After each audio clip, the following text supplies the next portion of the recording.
Di ba? Kasi I'm so sorry na lumabas na lahat ito. I'm so sorry because I really feel for her, you know, and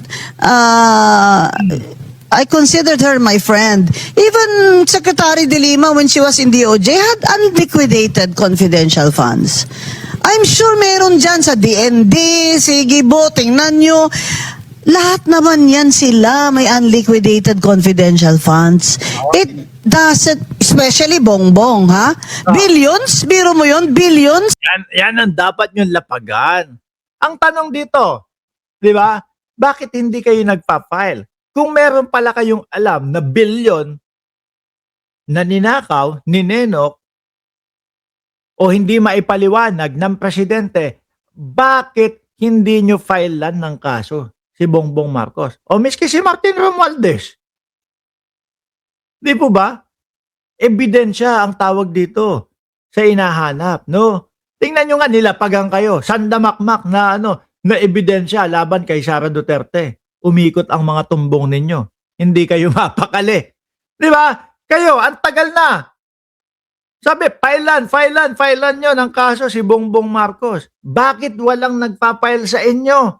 Bakit walang pumupunta para kasuhan si Bongbong Marcos? Sama mo na si Martin Romualdez. Bakit?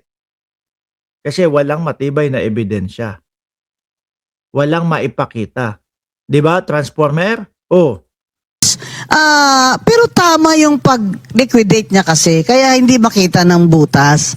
So, ang ano ko lang doon is, Paano? Galing naman. Tama kasi yung pag-liquidate ni Bongbong Marcos kaya hindi makitaan. Ibig sabihin, talagang naghahanap lang kayo ng butas para matanggal si Presidente Bongbong Marcos. Mahirap yung laban ninyo eh.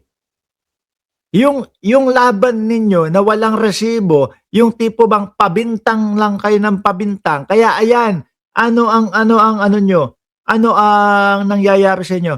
Wala lang. 'Di ba? Wala kayong maipush man lang.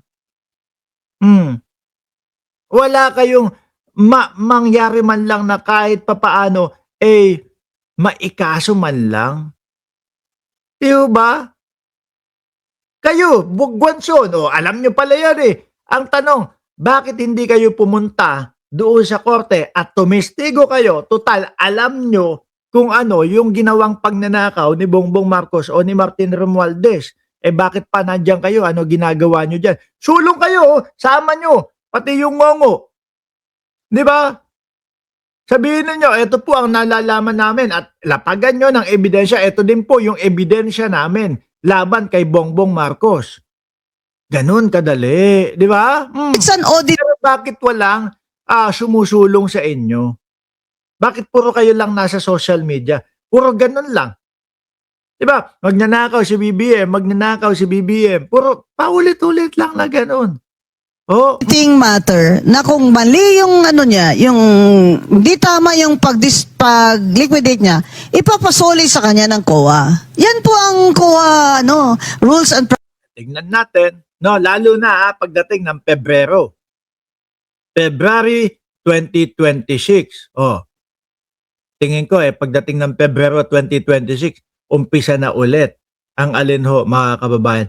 Umpisa na ulit yung impeachment ni Sara Duterte. Sabi ni Jose Granada, sige na, Bongson, file mo na ang kaso kay PBBM. Correct. Di ba? Sabi ni Pulonges, bukas ang korte. Asaan ang patunay ninyo? Wala nga kasi. Biruin mo, maririnig mo doon sa mga vlogger nila, maririnig mo doon sa mga kasamaan nila, mga bakla. Based on what we've heard, yung impeachment ni Sara Duterte, binayaran ng 150 million. Nakalagay sa itim na bag, na duffel bag daw mga kababayan. Based on what we've heard, paano naman yun? Di ba Sir Eseng Mariano at Music Stories 2292? Hindi tatanggapin sa korte yun. Kailangan pag pumunta kayo doon at pag magpa-file kayo ng kaso with matching dokumento, ebidensya at matibay na patotoo para tanggapin yung Pero kung ganyan lang, wala yan. Baka piskal pa lang basura na yan. Sabi ni Pulongges Yotman, kahit anong gawin yan, PBBM pa rin ang presidente hanggang ngayon. Correct. Diba? Pajulit-julit to. Kapag naubusan sila ng nung ibibintang kay Pangulong Bongbong Marcos, babalik na naman ho yan sa step 1, mga bossing. Step 1, ano gagawin? Doon, yung ano na naman, pa-hair follicle test na naman si Pangulong Bongbong Marcos. Paulit-ulit na naman yan eh. Paulit-ulit lang yan. Tapos ang sinasabi ng mga DDS, alam mo ba yung mga nagsampa o nag-file ng plunder kay Sara Duterte? Si Bongbong Marcos ang may utos. Eto, tingnan nyo ho mga kababayan. Naniniwala nga sila na ang administrasyon ang may pautos Sila Cielo Magno. Sila Father Flavi. Mga umaano ho yan. Mga kritiko din ni Pangulong Bongbong Marcos, mga kababayan. At ito, PDP claims Marcos administration doing everything to block Sara Duterte's presidency. Alam mo ba?